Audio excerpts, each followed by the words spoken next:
Les chorégraphes danseurs doivent-ils expliquer détail par détail leur chorégraphie au public afin de susciter de l'intérêt? Tel est le sujet qui animera notre micro-trottoir de ce jour. Mesdames et messieurs, bonsoir et bienvenue sur les antennes de la Safia Web TV. Nous irons ensemble récolter l'avis des danseurs, chorégraphes, danseurs, interprètes, mais aussi du public. Venez avec nous. En effet, contexte de la chorégraphie de ce qu'a chorégraphie expliquée, publiée. Ça, très souvent, c'est après le spectacle, mais souvent aussi, ça ne peut pas s'expliquer. Voilà, on doit vivre de ça en même temps. La réalité, sur les gens, les spectacles, tu dois comprendre toi-même. Voilà. Pour moi, c'est le minimum, hein, c'est le minimum. Parce que la chorégraphie, déjà, vous avez mis en place la scène pour présenter ça au public. Donc, devant le public, il serait utile, nécessaire en tout cas, pour expliquer le sens de votre chorégraphie, le sens de votre scène. Parce que si vous partez juste présenter ça de façon esthétique, les gens aussi vont croire que non, c'est juste pour la beauté, c'est juste pour l'ambiance. Donc, ils ne vont pas croire que derrière cette chorégraphie-là, il y a un message qui se cache. Et pourtant, l'objectif ultime, l'objectif premier de la chorégraphie, c'est de faire souvent révéler des trucs qui existent dans la société. Mais si toi, tu es auteur, voilà, ou bien le premier responsable de cette chorégraphie, donc tu dois expliquer ça au public. Tu dois expliquer ça à la population pour que la population puisse comprendre le sens même de la scène, de la chorégraphie. Par exemple, quand on prend le cas de la Semaine nationale de la culture, à Bobo Dioulasso ici, tout de suite, nous avons vu, mais les stades étaient pleins.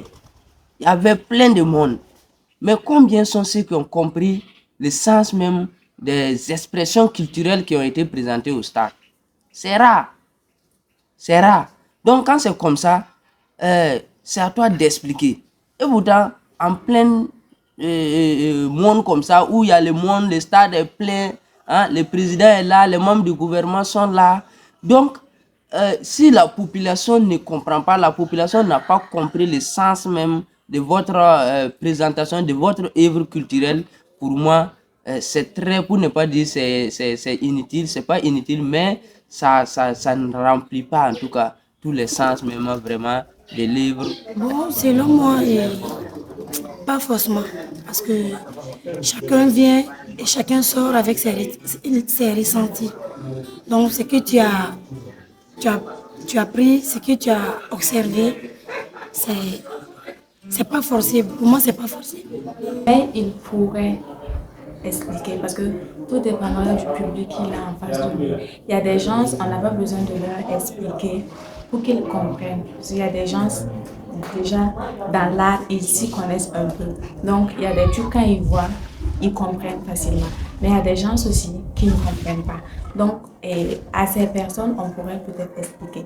Mais comme c'est un truc de globalité, je ne pense pas qu'il ait le temps ou même il a eu cette idée de pouvoir expliquer. C'est pas forcé. Après le spectacle ou avant le spectacle, il peut expliquer, mais c'est pas forcé. Il se met à côté pour expliquer. Comme Emmanuel Kant le disait, le beau attire naturellement. Donc, ce que tu fais est déjà beau là. Tu n'as même pas besoin de faire la propagande. C'est les gens qui ont fait toi-même ta propre propagande. Que les gens soient initiés ou non là. Ton histoire va leur dire quelque chose au fait.